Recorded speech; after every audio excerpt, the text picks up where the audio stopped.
Hi, I'm Eleanor. I'm 64 years old. And a month ago, I found myself standing on the sidewalk with my suitcase, realizing my own son and his wife just kicked me out of the house I built. I never imagined this would be my reality. I raised that boy with everything I had poured my entire life into giving him the best I could. Yet there I was staring at the front door that had just slammed in my face. It started that morning.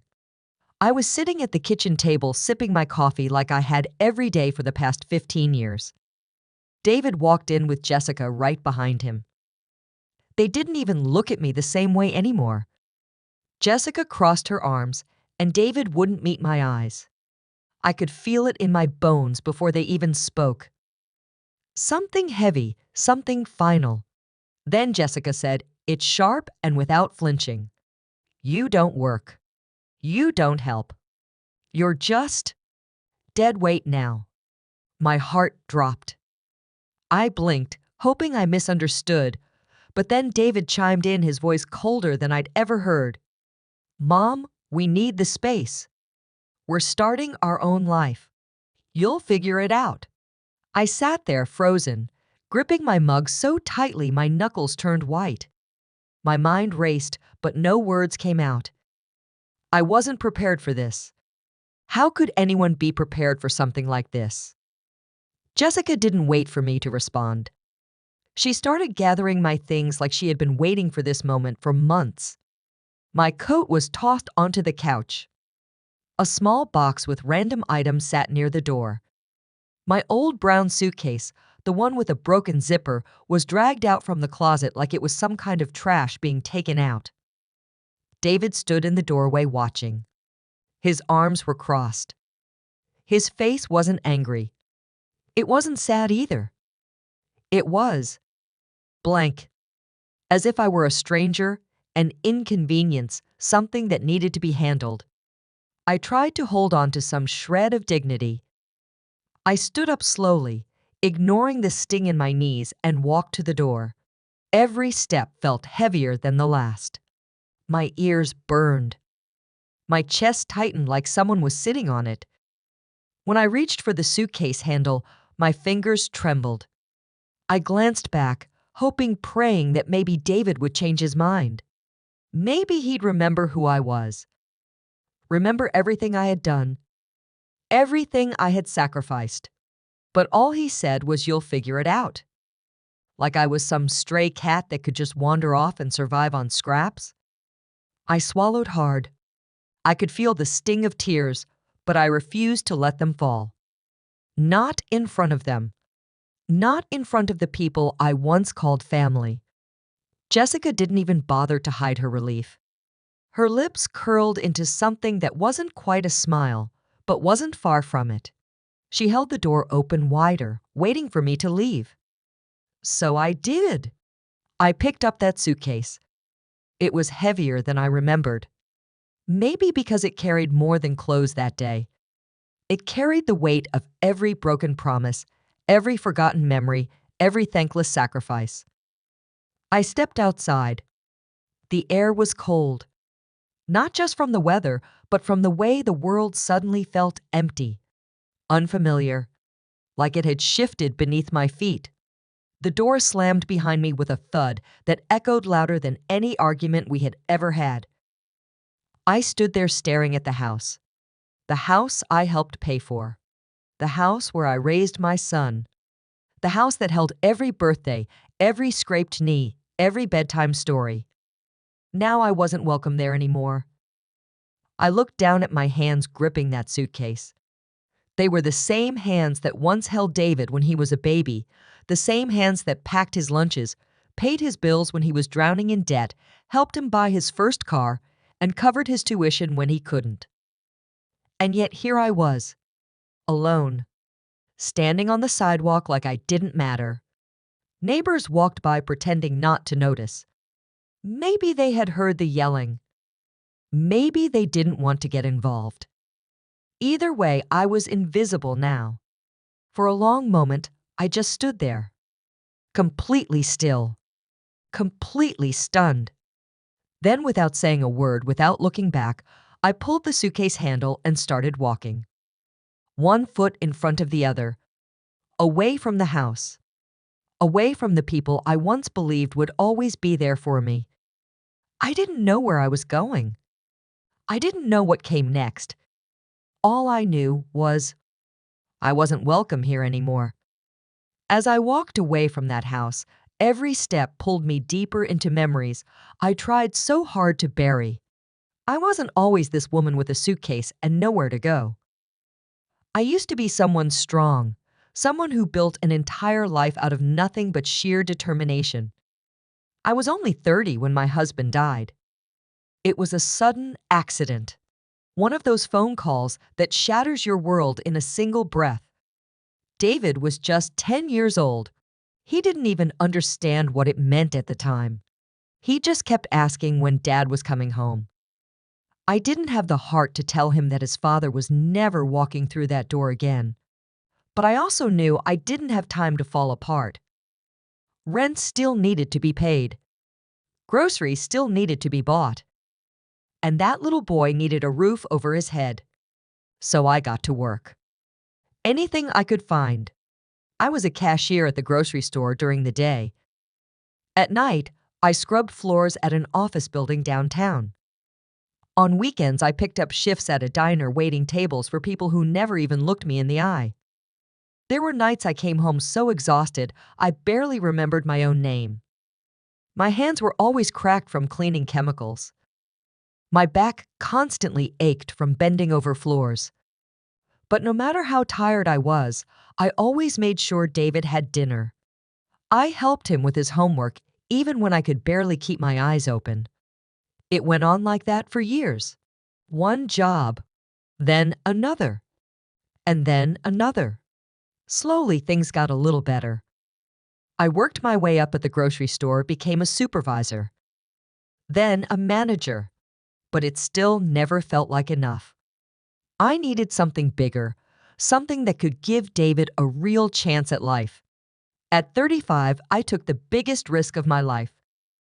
I partnered with 2 friends and co-founded Pine Hill Community Bank. We started small, just a local branch serving the neighborhood. But I worked day and night learning everything about finance, investments, loans. While others slept, I was balancing ledgers and reviewing loan applications. I was there when the floors were installed. I was there when the first customer walked through the door. The bank grew faster than any of us expected. By the time I was 50, we had 3 branches. I sold most of my shares, but kept 30%. It was enough to secure my future, enough to finally slow down. I thought I had earned the right to rest. Everything I did was for David. Everything.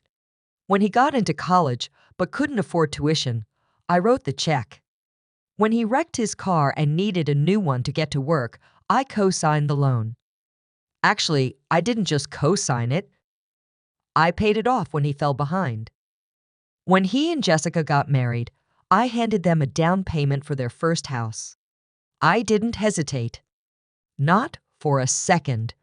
I even gave David seed money when he wanted to open his own landscaping business. I believed in him. I always did.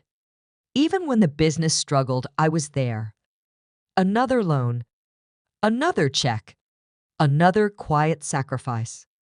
I never kept score. I never once reminded him of what I gave.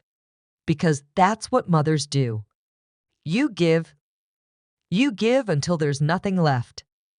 And then somehow you find a way to give more.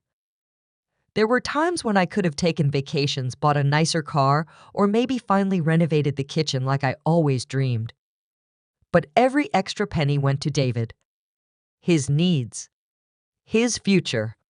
His happiness. And the funny thing is, I never saw it coming. Not really. Looking back, maybe there were signs. Little things. Jessica sighing whenever I sat too long in the living room. David avoiding my gaze when money got tight. But I always brushed it off. I told myself it was stress, that they were just busy. I never once imagined that after a lifetime of sacrifice, they would look me in the eye and tell me I was just dead weight. That suitcase I dragged down the sidewalk wasn't just filled with clothes. It was filled with memories, with broken pieces of a life I built for someone who forgot who helped build his. The studio apartment smelled like dust and old carpet. It was small, one window, a kitchenette barely big enough for a coffee maker. The mattress sat directly on the floor, no frame, no headboard. It wasn't much, but for now it was mine. That first night I didn't sleep. Not because of grief, not because of fear. Something else settled in my chest. Something sharper, colder, a clarity I hadn't felt in years. I sat on the floor with my suitcase open, pulling out the few boxes I managed to bring. Old files, paperwork I hadn't looked at in a long time. Somewhere between the folded sweaters and the stack of unpaid bills, I found it. A navy blue folder worn at the corners, but still intact. My shareholder records from Pine Hill Community Bank. My hands moved faster than my mind. Decades of habits kicked in. I flipped through balance sheets, annual reports, board meeting summaries. It was all there. Proof that I still held a 30% stake in the bank. Proof that my name still carried weight even if my son had forgotten. At first, it was just a way to ground myself, to remind myself that I wasn't as helpless as they made me feel. But then something caught my eye. A mortgage file. A familiar name. David Carter. I blinked, stared, checked again to be sure. The file was clear. David and Jessica had taken out a mortgage of $480,000 through Pine Hill Bank. My bank. My signature had once approved the very policies that now govern their loan. I leaned back against the wall, breathing slow. It wasn't even hidden. Just sitting there in plain sight, mixed in with other customer files I'd saved for tax purposes. The numbers were cold absolute. They had 3 missed payments in the past year. Extensions. Adjustments. Typical signs of people stretching themselves too thin. I laughed. Quiet at first, then louder. It wasn't bitter. It wasn't joyful either. It was the sound of someone realizing that the ground wasn't crumbling beneath them after all. In fact, I was standing on rock-solid foundation, one they never knew I had built. It all became so clear. They thought I was powerless. They thought pushing me out would be the end of me. But in reality, they were standing knee-deep in debt. And I was the one holding the strings. I reached for my phone. My fingers didn't shake. No hesitation. I scrolled to Howard Lee's number. He was the current branch manager. We had worked together for over 15 years. He knew exactly who I was, what my name meant. The phone rang twice before his familiar voice answered. There was no small talk. No catching up. Just my voice, steady and sharp. Howard. Initiate foreclosure. Effective immediately. It started with a knock at the door.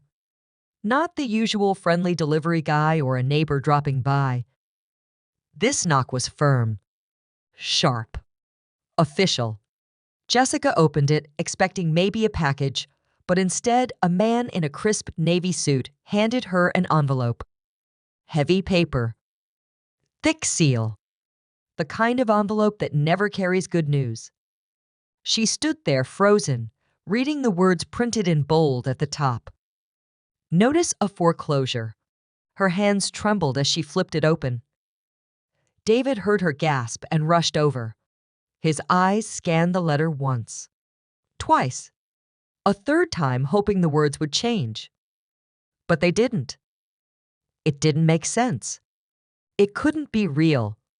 His voice shook as he tried to reason it out loud. This has to be a mistake. We've never missed a payment. Jessica grabbed her phone, fingers flying as she checked their banking app. No late fees. No overdue notices. Everything looked fine. Or so they thought. David didn't wait another second. He snatched his keys and stormed out, Jessica right behind him. The drive to Pine Hill Bank felt longer than usual. Every red light, every slow car in front of them felt like a personal attack.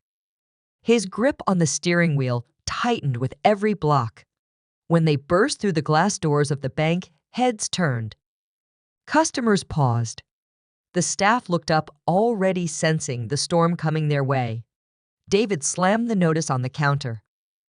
His voice cracked between anger and panic. There's a mistake. Look at this.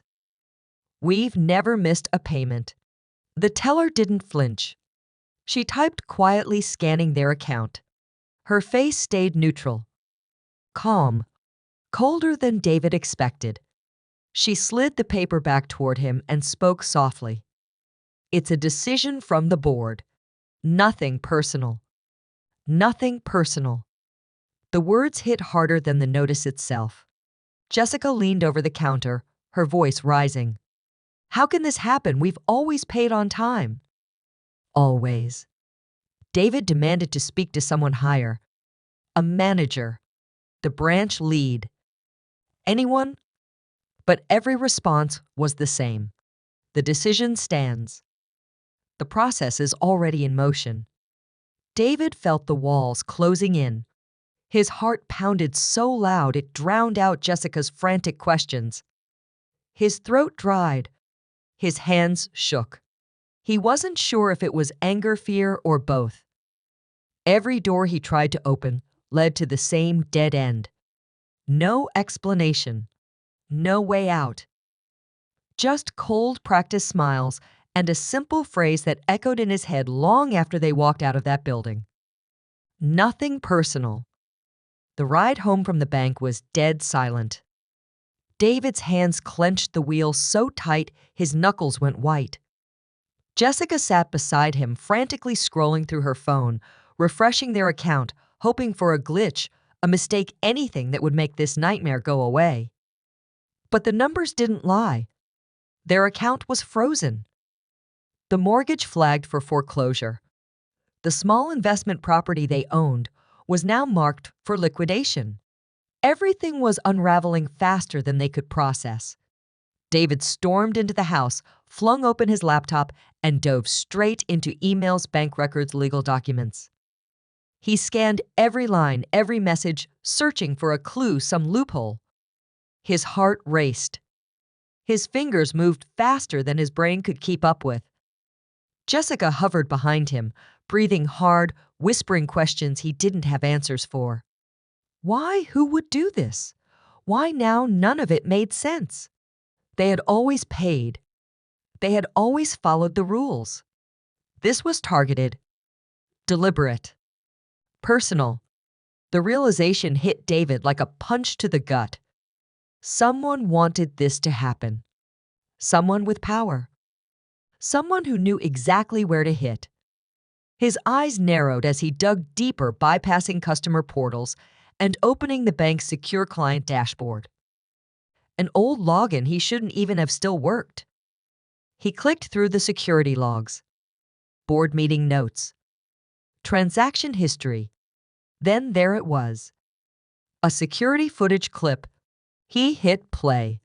The video loaded grainy at first, then sharpened. His jaw tightened the moment he saw her. Eleanor, his mother, walking confidently out of the boardroom at Pine Hill Bank. Her face was calm. Her steps were steady. She paused at the doorway, glanced straight toward the camera, as if she knew he would be watching one day. And then she smiled. Not bitter. Not cruel. Just resolved. David froze. His stomach twisted. His hands trembled as the final piece snapped into place. She was behind it. She pulled the trigger. His own mother. Before the footage ended, the audio picked up her voice. steady, cold. You didn't just kick me out of the house. You kicked me out of your lives. And that has consequences."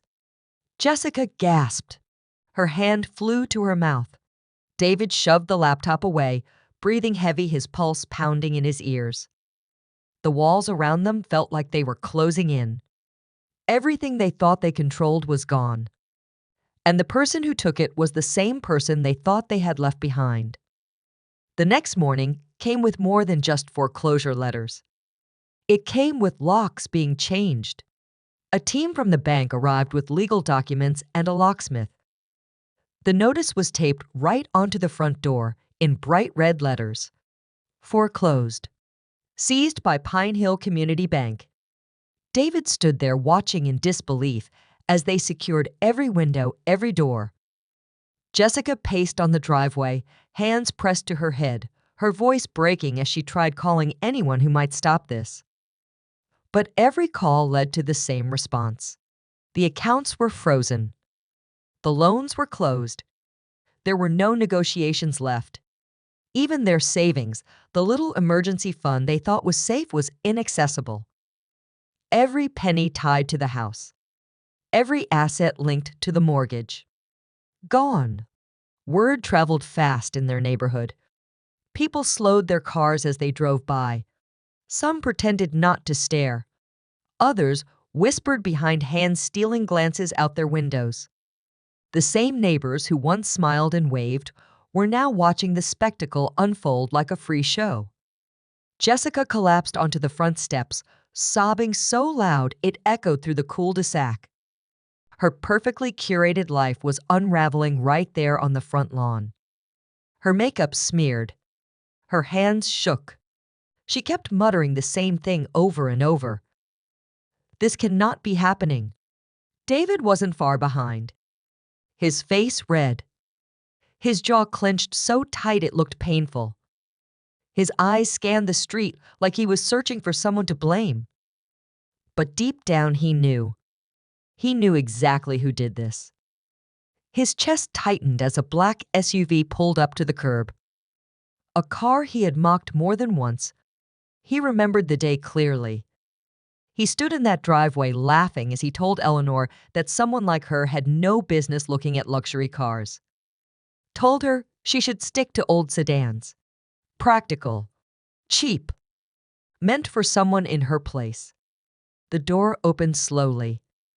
Eleanor stepped out, dressed sharper than either of them had seen her in years. Her posture was straight. Her eyes steady. She didn't look angry. She didn't look hurt. She looked complete, whole, entirely in control. Jessica stumbled forward, falling to her knees right on the pavement. Her voice cracked between sobs. "Eleanor, please. We didn't mean it. We didn't think it would go this far." Eleanor didn't flinch. Her gaze didn't soften. Her voice came out like ice. "Oh, but you did. And now you live with it." Silence followed. Not the kind that feels empty, but the kind that feels heavier than words. The locksmith finished the last lock. The bank rep signed the final form. It was done. Eleanor turned without another glance. Her heels clicked against the pavement as she walked back to the car. Each step a statement. Each breath steady, calm, unbothered. She opened the door, slid into the driver's seat, and pulled the door closed with a quiet finality. The same hands that once packed David's lunch and held him through fevers now gripped the wheel of the car he said she could never afford. The engine hummed as she shifted into drive. In the rearview mirror, she caught one last glimpse of them. Jessica still on her knees. David, standing stiff fists, clenched, his face frozen somewhere between rage and disbelief. Eleanor smiled, not out of spite, not out of cruelty, but because there is a rare kind of satisfaction that only comes when the world finally delivers the justice you were denied for far too long. She pressed the gas. The car eased forward. The house faded behind her, along with every broken promise, every ungrateful word, every moment they made her feel small. She didn't need to say anything else. The locks said it for her. The empty bank account said it louder. The empty driveway screamed it the loudest. Some lessons are expensive, and David just learned his. The ocean breeze felt different here. Softer, kinder. It carried a calm that I hadn't felt in years. My new home sat just 2 blocks from the beach. Small, simple, painted white with pale blue shutters that matched the sky on a clear day. It wasn't fancy. It wasn't grand, but it was mine. Every morning, I opened the windows and let the salty air drift through the rooms. I brewed my coffee, stepped out onto the little porch, and watched the waves roll in from a distance. There was something healing about the rhythm of the water. Something steady. Something honest. My days became quiet in the best way. I started gardening again. Something I hadn't done since David was little. My hands pressed into the soil, planting tomatoes, basil, and sunflowers that stood taller than me by midsummer. There was a peace in watching things grow, in knowing that care and patience still meant something in a world that had felt so cruel. Afternoons were filled with small joys. I baked. I tried new recipes. Sometimes they turned out perfect. Sometimes they didn't. And for the first time in a long time, I realized that was okay. Not everything had to be perfect to be enough. I started volunteering at the local food pantry, helping people who truly needed it. People who looked me in the eye. People who said thank you. Every hour I spent there stitched together pieces of myself that had been frayed for too long. Strangers became friends. Neighbors waved when I passed by.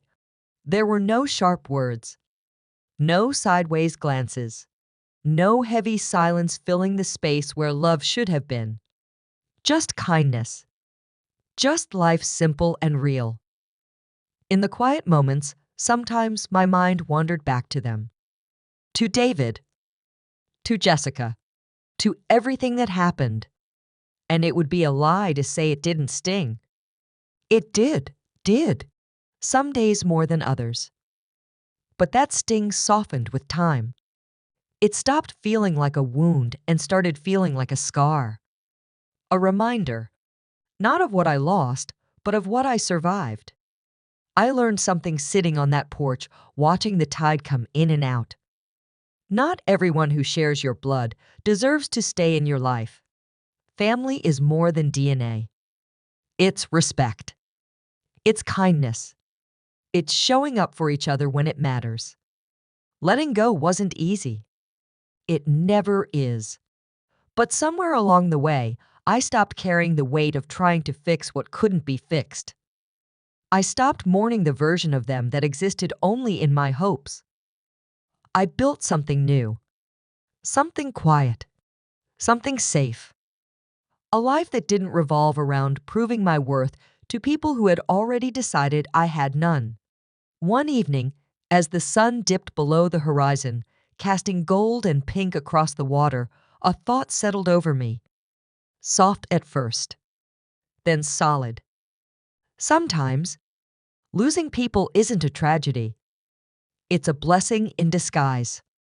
I stood there watching the waves, letting that truth sink in deeper than anything had in years.